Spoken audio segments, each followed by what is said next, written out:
state vibe that'll determine the night. Is this about what they know? Debates, a nonpartisan.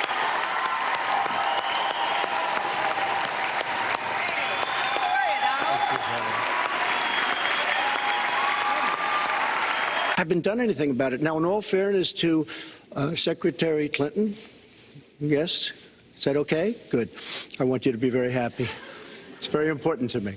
But in all fairness to Secretary Obama administration, from the time they've come in, is over 230 years worth of debt, and he's topped it. He's doubled it in a course of almost 8 years, 7.5 years to be semi-exact. Incomes went up for everybody. Manufacturing jobs went up also in the 1990s, if we're actually going to look at the facts. When I was in the Senate, I had a number of trade deals that came before me. Assume that trade is the only challenge we have in the economy. I think I have Your husband signed NAFTA, which was one of the worst things that ever happened to the manufacturing industry. That is your opinion. You go to New England, you go to Ohio, Pennsylvania, you go anywhere you want, Secretary Clinton, and you will see devastation where manufacturing is down 30, 40, sometimes 50%. NAFTA is the worst trade deal maybe ever signed anywhere, but certainly ever signed in this country. And now you want to approve Trans-Pacific Partnership. You were totally in favor. You were against it. Well, Donald, I know you live in your own reality, but that is not the facts. The facts are, I did say I hoped it would be a good deal, but when it was negotiated, which I was not responsible for, I concluded it wasn't. And you're going to increase regulations all over the place. And by the way, my tax cut is the biggest since Ronald Reagan. I'm very proud of it. It will create tremendous numbers of new jobs. But you go to her website and you take a look at her website. She's going to raise taxes $1.3 trillion. Mr. Trump, and look at her website. You know what? It's no different than this. She's telling us how to fight ISIS. Just go to her website. She tells you how to fight ISIS on her website. I don't think General Douglas MacArthur would like that too much. The next segment, we're continuing the subject of... Well, at least I have a plan to fight ISIS. No, you're telling the enemy everything you want to do. No, we're not. See, you're telling the enemy everything you want to do. No wonder you've been fighting. No wonder you've been fighting ISIS your entire adult life. Folks, go to the fact checkers. Get to work. You are unpacking a lot here, and we're still in the issue. Just join the debate by saying more crazy things. Now, let me say there's nothing crazy about not letting our companies bring their money back into their country. You have what is called now the Trump loophole, because it would so advantage you and the business you do. You've proposed an approach that has a $4 billion. What's going to happen? Our country is suffering because people like Secretary Clinton have made such bad decisions in terms of our jobs and in terms of what's going on. Now, look, we have the worst revival of an economy since the Great Depression. And believe me, we're in a bubble right now. And the only thing that looks good is the stock market. But if you raise interest rates even a little bit, that's going to come crashing down. We are in a big Fed. The Fed is doing political by keeping the interest rates at this level. And believe me, the day Obama goes off and he leaves and he goes out to the golf course for the rest of his life to play golf, when they raise interest rates, you're going to see some very bad things happen because the Fed is not doing their job. The Fed is being more political than Secretary Clinton. Mr. Trump, we're talking about the burden. Past year, $694 million. If you would have told me I was going to make that 15 or 20 years ago, I would have been very surprised. But that's the kind of thinking that our country needs. When we have a country that's doing so badly, I'll release my tax returns, and that's against my lawyers. They say don't do it. I will tell you this. No, in fact, watching shows, reading the papers. Another example of bait and switch here. For 40 years, everyone running for president has released their tax returns. You can go and see nearly, I think, 39, 40 years of our tax returns, but everyone has done it. We know the IRS has made clear there is no prohibition on releasing it when you're under audit. So you've got to ask yourself, why won't he release his tax returns? And I think there may be a couple of reasons. First, maybe he's not as rich as he says he is. Second, maybe he's not as charitable as he claims to be. Third, we don't know all of his business dealings, but we have been told through investigative reporting that He owes about $650 million to Wall Street and foreign banks. Or maybe he doesn't want the American people, all of you watching tonight, to know that he's paid nothing in federal taxes, because the only years that anybody's ever seen were a couple of years when he had to turn them over to state authorities when he was trying to get a casino license, and they showed he didn't pay any federal income tax. So if he's paid zero, that means zero for troops, zero for vets, zero for schools or health. And I think probably he's not that enthusiastic about having the rest of our country see what the real reasons are, because it must be something really important, even terrible, that he's trying to hide. And the financial disclosure statement, they don't give you the tax rate. They don't give you all the details that tax returns would. And it just seems to me that this is something that the American people deserve to see. And I have no reason to believe that he's ever going to release his tax returns, because there's something he's hiding. And we'll guess. We'll keep guessing at what it might be that he's hiding.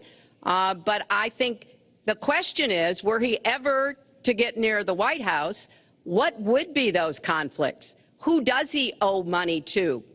Well, he owes you the answers to that, and he should provide them. He also... I made a mistake using a private email. That's for sure. And if I had to do it over again, I would obviously do it differently. But I'm not going to make any excuses. It was a mistake, and I take responsibility for that. Mr. Trump? Purposely. When you have your staff taking the Fifth Amendment, taking the Fifth, so they're not prosecuted. When you have the man that set up the illegal server taking the Fifth, I think it's disgraceful. And believe me, this country, a lot of friends of mine that know my business said, boy, that's really not a lot of money. It's not a lot of money relative to what I had. The buildings that were in question, they said in the same report, that has an idea about money. When we have $20 trillion in debt, and our country's a mess. You know, it's one thing to have $20 trillion in debt, and our roads are good, and our bridges are good, and everything's in great shape. Our airports are like from a third world country. You land at LaGuardia, you land at Kennedy, you land at LAX, you land at Newark, and you come in from Dubai and Qatar, and you see these incredible, you come in from China, you see these incredible airports, and you land, we've become a third world country. So the worst of all things has happened. We owe $20 trillion, and we're a mess. We haven't even started. And we've spent... You built a lot of businesses on the backs of little guys. And indeed, I have met a lot of the people who were stiffed by you and your businesses, Donald.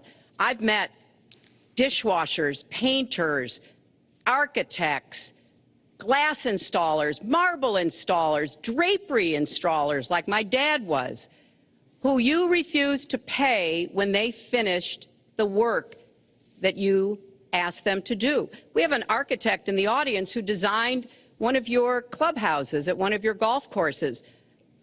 It's a beautiful facility. Was unsatisfied with his work, which our country should do too. The thousands of people that you have stiffed over the...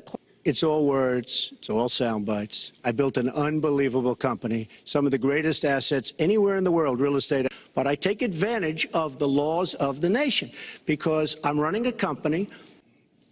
Race remains a significant challenge in our country. Unfortunately, race still determines too much, often determines where people live, determines what kind of education in their public schools they can get, and yes, it determines how they're treated in the criminal justice system. We've just... Law and order. Now, whether or not in a place like Chicago you do stop and frisk, which worked very well, Mayor Giuliani is here, it worked very well in New York, it brought the crime rate way down. But I do want to follow up. Stop and frisk was ruled unconstitutional in New York because it largely singled out black and Hispanic young men. No, you're wrong. It went before. No, the argument is that we have to take the guns away from these people that have them and that are bad people that shouldn't have them. These are felons. These are people that are bad people that shouldn't be. I've heard Donald say this at his rallies, and it's really unfortunate that he paints such a dire, negative picture of black communities in our country. You know, the vibrancy of the black church, the black businesses that employ so many people, the opportunities that so many families are working to provide for their kids. There's a lot that we should be proud of and we should be supporting and lifting up. But we do always have to make sure we keep people safe. There are the right ways of doing it, and then there are ways that are ineffective. Stop and frisk was found to be unconstitutional, and in part because it was ineffective. It did not do what it needed to do. Now, I believe in community policing, and in fact, violent crime is 1/2 of what it was in 1991. Property crime, if you're too dangerous to fly, you are too dangerous to buy a gun. So there are things we can do, and we ought to do it in a bipartisan way. Secretary, I do want to bring up the fact that you were the one that brought up the word super predator about young black youth. And that's a term that I think was it's been horribly met, as you know. I think you've apologized for it. But I think it was a terrible thing to say. And when it comes to stop and frisk, you know, you're talking about taking guns away. Well, I'm talking about taking guns away from gangs and people that use them. And I really don't think you disagree with me on this, if you want to know the truth. I think maybe there's a political reason. Well, look, one murder is too many. But it is important that we learn about what has been effective and not go to things that sound good that really did not have the kind of impact that we would want. A false claim that the nation's first black president was not a natural-born citizen. You questioned his legitimacy. In the last couple of weeks, you acknowledged what most Americans have accepted for years: the president was born in the United States. Can you tell us what took you so long? I'll tell you just very simple to say.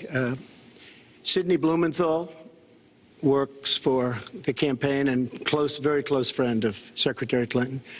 And her campaign manager, Patty Doyle, went to, during the campaign, her campaign against President Obama, fought very hard. And you can go look it up and you can check it out. And if you look at CNN this past week, Patty Solis Doyle was on Wolf Blitzer saying that this happened. Blumenthal sent McClatchy, highly respected reporter at McClatchy, to Kenya to find out about it. They were pressing it very hard. She failed to get the birth certificate. When I got involved, I didn't fail. I got him to give the birth certificate. So I'm satisfied with it. He has really started his political activity based on this racist lie that our first black president was not an American citizen. So he has a long record of engaging in racist behavior. And the birther lie was a very hurtful one.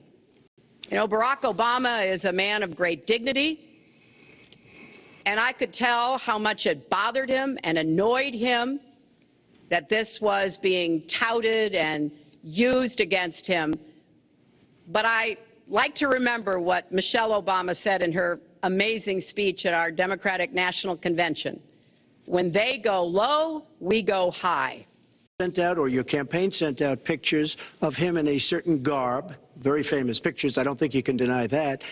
But just last week, your campaign manager said it was true. So when you try to act holier than thou, it really doesn't work. I have been given great credit for what I did, and I'm very, very proud of it. And that's the way I feel.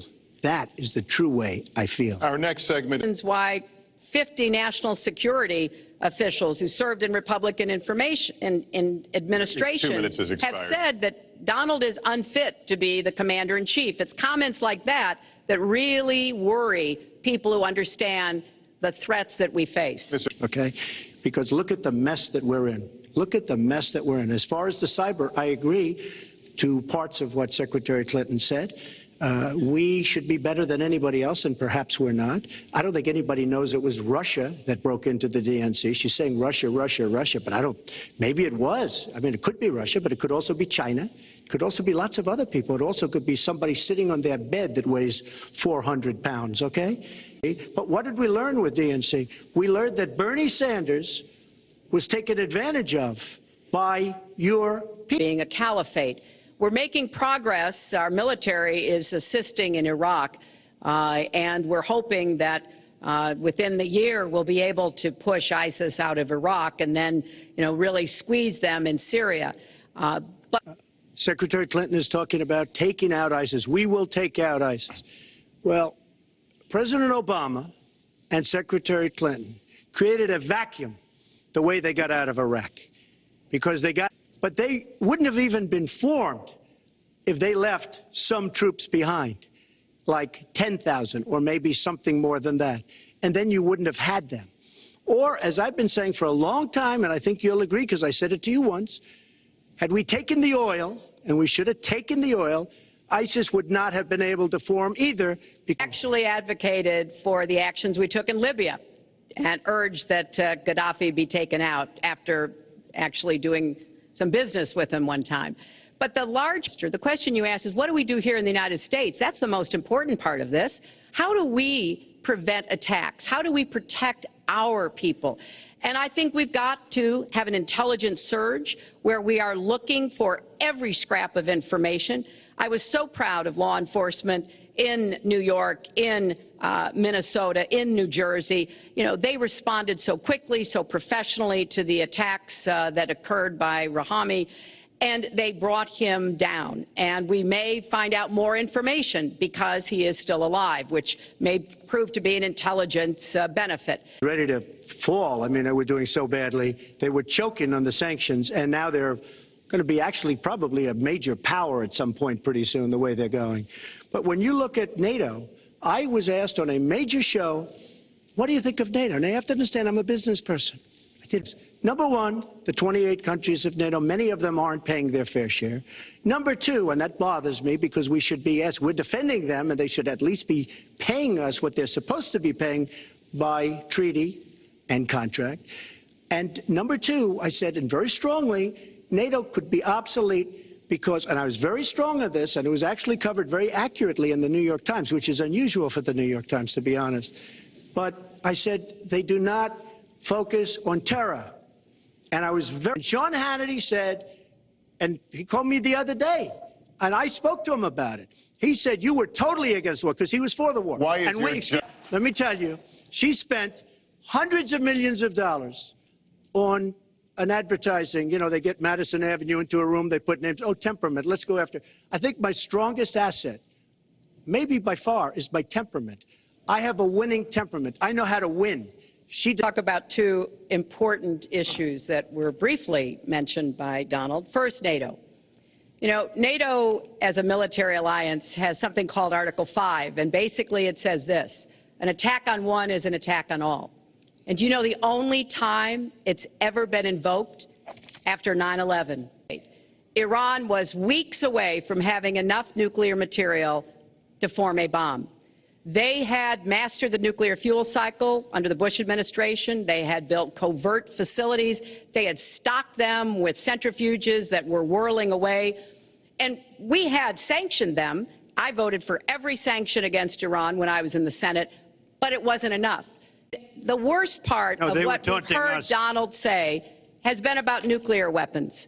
He has said repeatedly that he didn't care if other nations got nuclear weapons, Japan, South Korea, even Saudi Arabia. It has been the policy of the United States, Democrats and Republicans, to do everything we could to reduce the proliferation of nuclear weapons. Even a man who can be provoked by a tweet should not have his fingers anywhere near the nuclear codes, as far as I think anyone with any sense about this should be concerned. That line's getting a little bit on. I agree with her on one thing. The single greatest problem the world has is nuclear armament, nuclear weapons. Not global warming like you think and your president thinks.